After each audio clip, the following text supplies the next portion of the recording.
Good afternoon. How are you? Well, the temperature is about 45, 46. It started out at 50, so it's getting cooler, and it's going to be like 17 tonight.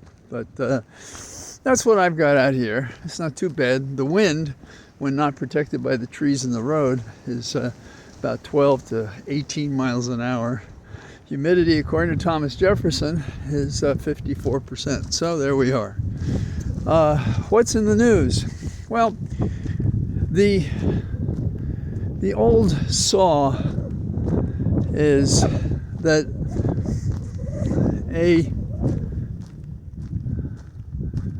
an active minority can defeat a passive majority. And now I'm beginning to think, since we have such a lame response to the misconduct of Trump, that the danger increases.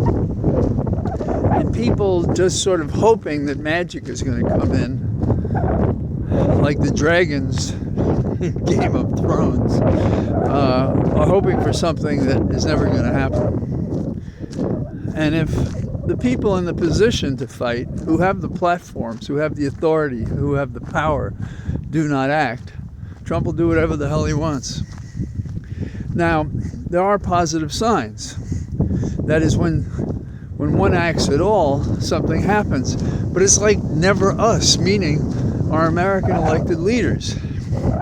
It's because Canada understands trade wars better than Trump that there's been a ceasefire in the trade war over tariffs for 30 days.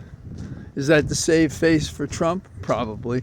Is it to do something that he can claim as a characteristic of his bargaining ability? Perhaps. And in the case of Mexico, I think we see evidence of exactly that kind of thinking. They're going to take troops to the borders, and then that will satisfy Trump to give them a 30-day extension. Well, I don't know what that means.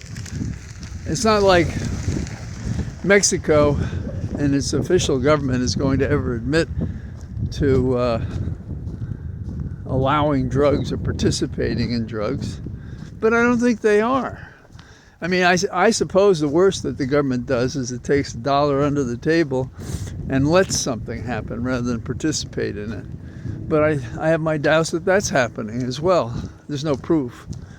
There's certainly none made known to the public, and you can believe if it was there, it would be stated. There'd be examples.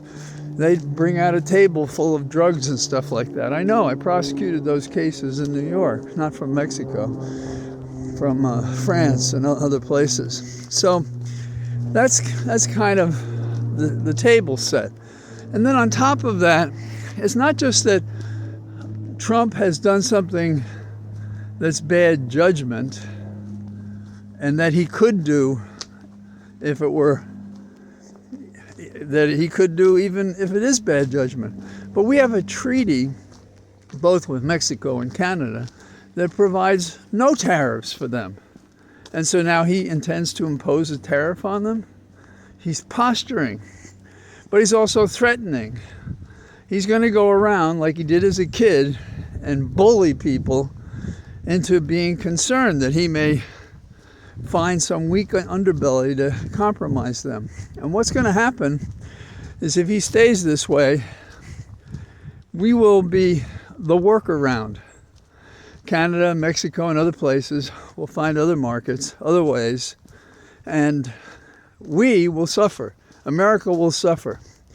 How much do eggs cost? You never heard people talk about eggs so much. I wonder, well, anyhow, so that's that situation. The China tariff has been increased by 10%, and China was ready, and it has its ways of approaching and attacking us, and they will. So yesterday, we had members of Congress, Raskin, asking whether or not Musk was the fourth department added to the three that are mentioned in our Constitution. And Musk is out there trying to save us, in his words, $4 billion a day in savings. Really? Really? Or are they just going to cut off programs and claim that? And so Musk is the agent not of change in that sense, but of destruction. Change and destruction. And we're going to reap the whirlwind if somebody doesn't stand up and use the tools we have.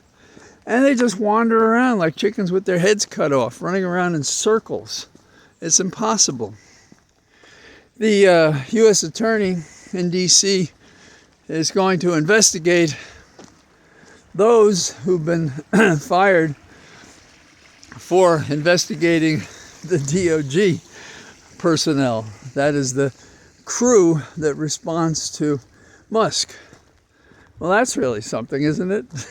We don't want you to find out what bad things they're doing by people who have made a living as investigators. So we're going to investigate you and treat that what? As some sort of obstruction of a governmental function that's being refined and defined every day in violation and contradiction of a whole set of laws, civil service laws to start with, but others as well, including personal libel, defamation, taking away a person's livelihood. You know, this gang is going to be running around in, I guess, orange shirts instead of brown shirts at the rate they're going.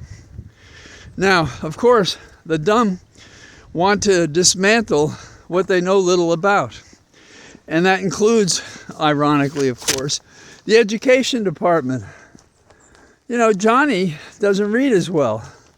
Why? Oh, because in an atmosphere of bullying and overcrowding and trying to tear down local schools and divert money to charter schools, the modern segregation. Thomas Jefferson said, "A nation that expects to be ignorant and free expects what never was and never will be." Just write that down in your mind, because that's what we're dealing with across the board.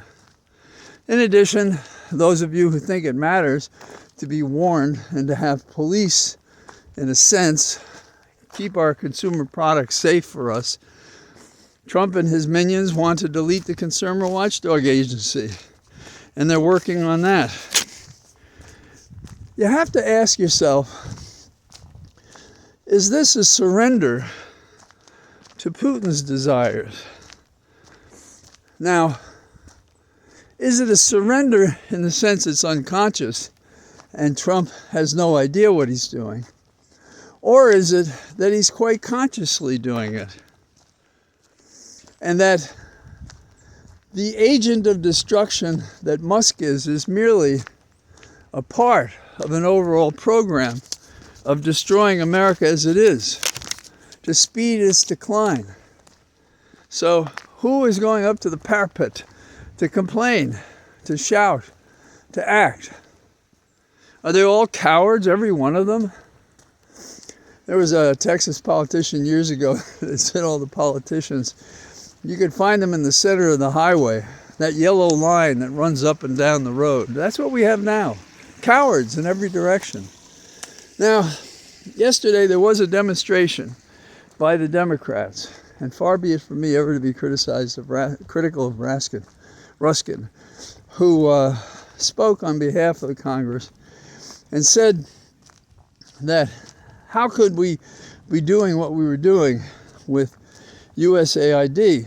Okay, I get the point, but in the constellation of targets to be concerned about, was that a safer target somehow for Democrats to act against?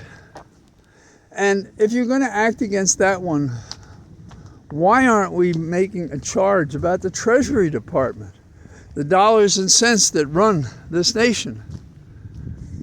It's, like I said at the beginning, there's nothing worse than a disorganized majority being beat by an organized minority. But we don't seem to have a plan to respond. Do these people fear being held accountable for a conspiracy to actually try to stop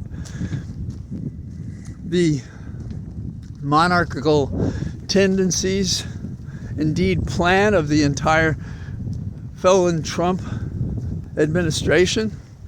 Could be. Now, we also know we have a special case in Trump in terms of his fears.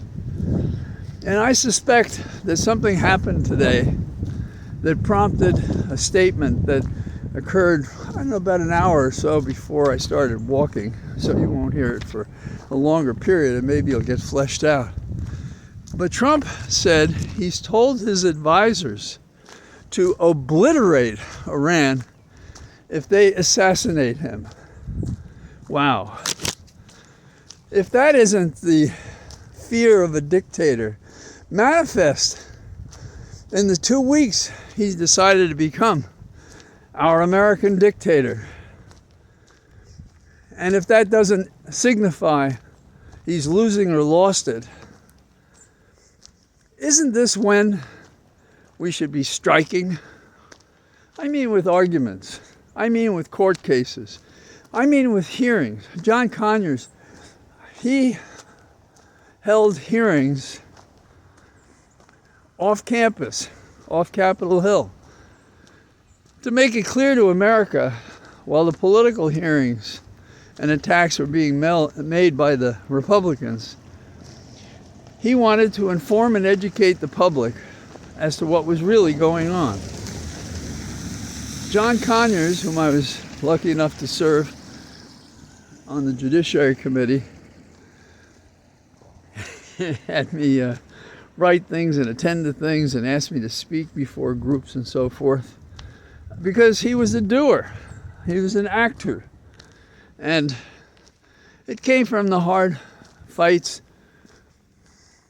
of the civil rights movement, but a lot more than that. Detroit had terrible problems, and he was trying to address all of them.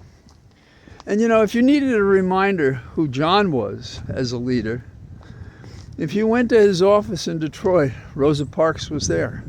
She worked in his office. Soft-spoken, always helpful, wonderful person. That's the America that will obliterate, metaphorically, Trump as the dictator of America. So, those people we should encourage, the others we should ignore. And if you're wondering who to help the Google groups. Encourage Canada to fight for their rights because they're fighting for ours as well. Same with Mexico. And in this way, we will push back these worthless destroyers of a once great nation and restore us to the republic we were intended to be in 1787, with the reforms that we needed all along. So I say goodbye to you for the day from my Cathedral of Trees. All the best. Bye-bye.